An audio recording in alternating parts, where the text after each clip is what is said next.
Hi friends, welcome back to சமையல் சரித்திரம். இன்றைக்கி நம்ம ரொம்பவே டேஸ்டான இட்லி பொடி எப்படி அரைக்கிறது அப்படின்றதான் பார்க்க போகிறோம். இட்லி பொடிக்கு தேவையான பொருட்கள்லாம் பார்த்துடலாம். 25 வரமிளகாய் எடுத்து வச்சுருக்கேன். காம்பு கில்லாமல் காம்போடு வச்சுக்கோங்க. 100 கிராம் உளுத்தம்பருப்பு எடுத்து வச்சுருக்கேன். 100 கிராம் கடலைப்பருப்பு, 10 பூண்டு பல், கொஞ்சம் கருவேப்பிலை, ஒரு துண்டு கட்டி பெருங்காயம். இப்போ நம்ம கடாயை ஹீட் பண்ணி ஒரு அரை ஸ்பூன் மட்டும் எண்ணெய் விட்டுக்கலாம். அதிகமாக எண்ணெய் வேணாம், ரொம்ப கம்மியாக எண்ணெயிலே ஃப்ரை பண்ணி எடுத்துக்கலாம். மிதமான தீயில் கட்டி பெருங்காயத்தை பொரித்து எடுத்துக்கலாம். பெருங்காயம் நல்லா பொரிஞ்சிருச்சு. இதை எடுத்துட்டு இப்போ அடுத்து வரமிளகாயை நம்ம வறுத்து எடுத்துக்கலாம். மிதமான தீயிலே இதை நல்லா வறுத்து எடுங்க. நம்ம திரும்ப ஆயிலெலாம் ஆட் பண்ணலை, ஃபஸ்ட்டு ஆட் பண்ண ஆயிலையே தான் நம்ம ஒன்று ஒன்றா வறுத்து எடுக்க போகிறோம். மிளகாய் நல்லா வறுத்தாச்சு. இப்போ இதை எடுத்துக்கலாம். உளுத்தம் பருப்பை நம்ம வறுத்து எடுத்துக்கலாம்.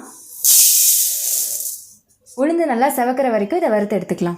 மிதமான தீயிலேயே பொன்னிறமாக ஆகிற வரைக்கும் இதை நம்ம வறுத்து எடுத்துக்கலாம். இப்போ கொஞ்சம் லைட்டாக ஒரு அரை ஸ்பூன் எண்ணெய் மட்டும் விட்டுக்கலாம். எண்ணெய் ரொம்ப இல்லாததுனால நம்ம கொஞ்சம் எண்ணெய் ஆட் பண்ணிக்கிறோம். உளுந்து பொன்னிறமாக ஆயிடுச்சு. இதை நம்ம இப்போ எடுத்துக்கலாம். இப்போ கடாயில் கொஞ்சம் எண்ணெய் ஊற்றிக்கலாம். இப்போ கடலைப்பருப்பு அதில் போட்டு நல்லா வறுத்து எடுத்துக்கலாம். கடலைப்பருப்பு நல்லா செவந்து வந்துருச்சு. இப்போ நம்ம இதை எடுத்துக்கலாம். இப்போ கொஞ்சம் ஆயில் விட்டுக்கலாம். இந்த கருவேப்பிலையும் நல்லா வறுத்து எடுத்துக்கலாம். கருவேப்பிலை ஒரு வாசத்துக்காக தான் நம்ம ஆட் பண்ணியிருக்கோம். இன்னும் கொஞ்சம் வேணாலும் நம்ம ஆட் பண்ணிக்கலாம். கருவேப்பிலை நல்லா பொரிஞ்சிருச்சு. இப்போ நம்ம இதை எடுத்துக்கலாம். இப்போ நம்ம பூண்டை தவிர மற்ற எல்லா ஐட்டமையும் நல்லா வறுத்து எடுத்துக்கிட்டோம். இதை நம்ம ஆற வச்சு கொஞ்சம் தேவையான அளவுக்கு உப்பு சேர்த்து நம்ம மிக்சியில் போட்டு அரைச்சி எடுத்துக்கலாம். இன்கேஸ் நீங்கள் வறுக்கும் போது எந்த பதத்தில் இதை எடுக்கணும் அப்படின்றது உங்களுக்கு தெரியலனா கொஞ்சம் நீங்கள் எடுத்து இந்த அளவுக்கு சாப்பிட்டு பார்த்தீங்கன்னா பொறுன்னு இருக்கும். அந்த ஸ்டேஜில் நீங்கள் எடுத்துடலாம். இது இப்போ நல்லா ஆறிடுச்சு.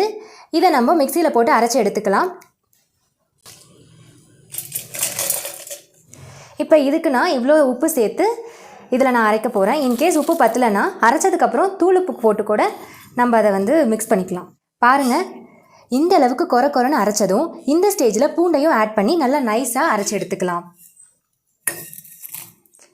பூண்டை சேர்த்து நல்லா நைஸாக அரைச்சி எடுத்துக்கிட்டோம். இந்த ஸ்டேஜில் நீங்கள் உப்பு டேஸ்ட் பார்த்துக்கோங்க. உப்பு பத்தலை அப்படின்னா தூளுப்பு ஆட் பண்ணி நல்லா கையிலேயே மிக்ஸ் பண்ணி விட்டுக்கோங்க. அவ்வளோதாங்க, ரொம்பவே டேஸ்டான இட்லி பொடி தயாராகிடுச்சு. இதை நம்ம இட்லி தோசைக்கு நல்லெண்ணெய் ஆட் பண்ணி சாப்பிட்லாம். அது மட்டும் இல்லை, பொடி தோசையாகவும் நம்ம இதை ஆட் பண்ணி சாப்பிட்லாம். இட்லி பொடி மட்டும் இந்த அளவுக்கு அரைச்சி வச்சு யூஸ் பண்ணுங்கள். இதுவே உங்களுக்கு 1 மாதம் வரும்.